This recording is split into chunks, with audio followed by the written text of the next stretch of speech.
Hai, ketemu lagi dengan saya Pak Anton dalam pembelajaran bahasa Indonesia. Dalam video kali ini kita akan membahas beberapa soal KD 3.4, struktur dan ciri kebahasaan teks imajinasi part 2. Soal nomor 6. Bacalah kutipan cerita imajinasi berikut. Dar, bunyi geledek menggeram seperti singa yang mengaum kelaparan. Cuaca berubah seketika ketika terlihat kilatan cahaya berbenturan satu sama lain dengan hebatnya. Angin kencang yang terus menghantam diselingi debu-debu bertaburan dengan kencangnya.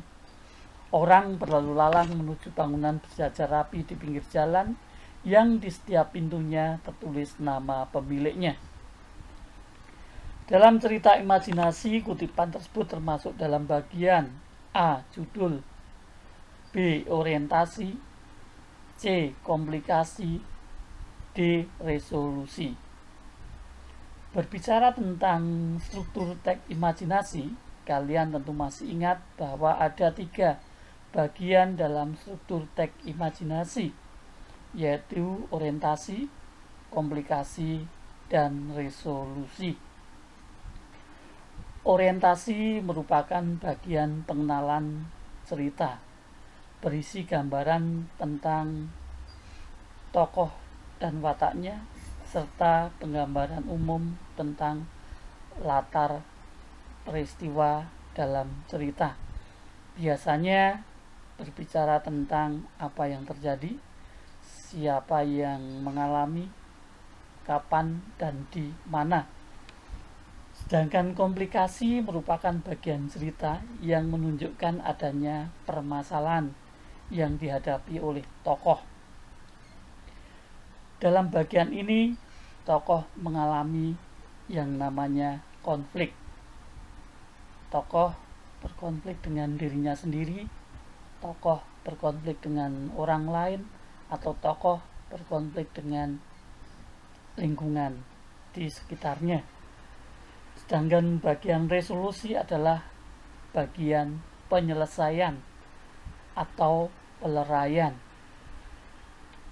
Biasanya dalam cerita imajinasi, endingnya bisa diakhiri dengan tokoh mengalami kebahagiaan atau justru yang sebaliknya. Nah, dari uraian ini, kalau kita simak, kita perhatikan, penggalan cerita di sini merupakan penggambaran tentang suasana yang terjadi saat itu.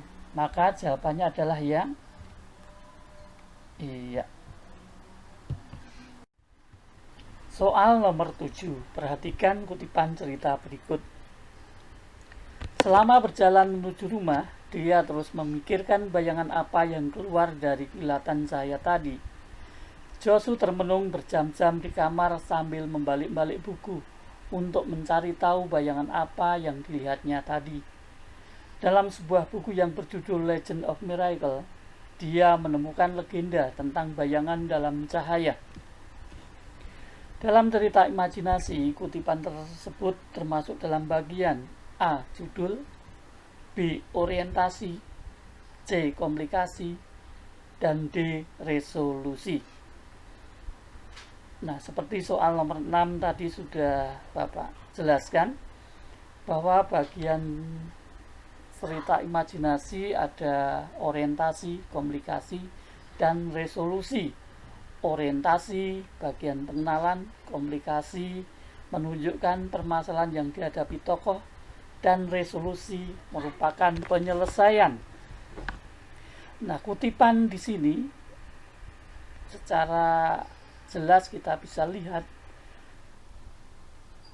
bahwa tokoh Josu ini sedang mengalami sebuah permasalahan.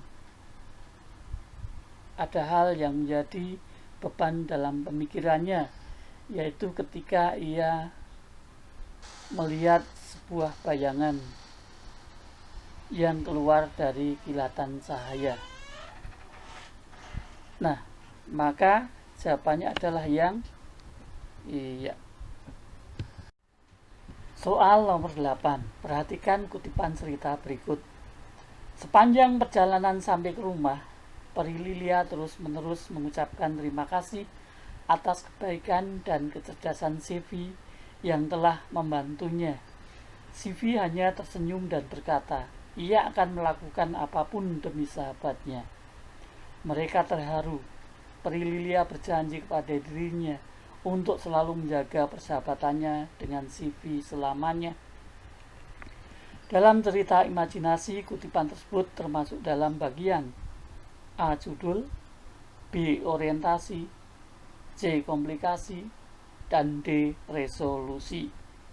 Kembali kita diajak untuk mengingat perihal bagian struktur teks imajinasi, yaitu orientasi, komunikasi, dan resolusi. Kemudian kutipan cerita ini melukiskan suatu keadaan bahwa tokoh Peri Lilia dan Sevi dalam perjalanan pulang. Peri Lilia berterima kasih kepada Sevi karena telah dibantunya.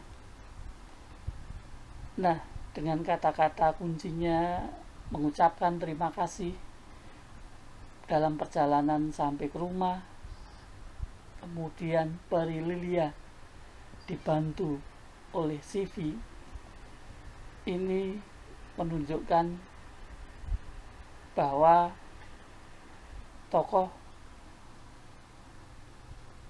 sudah mengalami penyelesaian dari permasalahan yang dihadapinya. Nah, maka kutipan cerita ini termasuk bagian iya. Soal nomor 9. Perhatikan kutipan cerita berikut.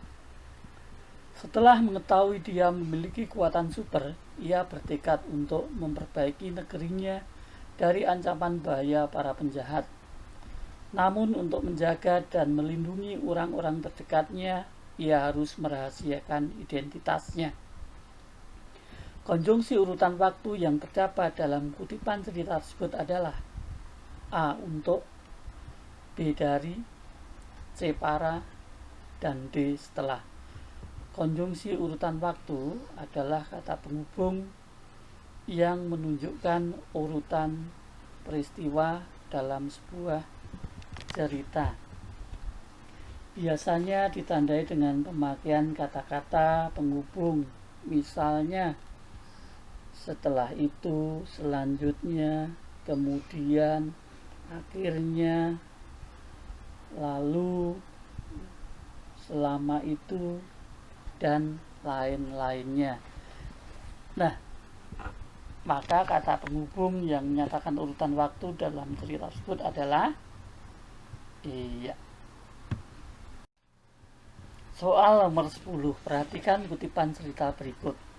Setibanya di rumah, tiba-tiba tangan bergerak sendiri ketika melihat vas bunga akan jatuh ketika disenggol kucing. Dia langsung pergi ke kamar dan berdiri di depan kaca dan menanyakan kepada diri sendiri tentang apa yang akan terjadi. Kata ganti orang yang terdapat dalam penggalan cerita tersebut adalah A. Di, B. Dia, C. Apa, D. Kucing. Kata ganti adalah kata yang menggantikan benda atau hal. Kata ganti ada kata ganti orang, kata ganti penanya, dan kata ganti penunjuk. Kata ganti orang misalnya kata ganti orang pertama, aku, saya, kami, kita. Kata ganti orang kedua, kamu, kau, kalian. Kata ganti orang ketiga, ia, dia, mereka. Dan kata ganti tanya misalnya apa. Nah, jawaban untuk soal 10 adalah yang iya. Nah, demikian tadi untuk pembahasan beberapa soal KD 3.4. Untuk mendapatkan informasi terbaru terkait dengan materi-materi soal yang sama, silahkan buat kalian yang belum subscribe, boleh untuk subscribe terlebih dahulu. Terima kasih.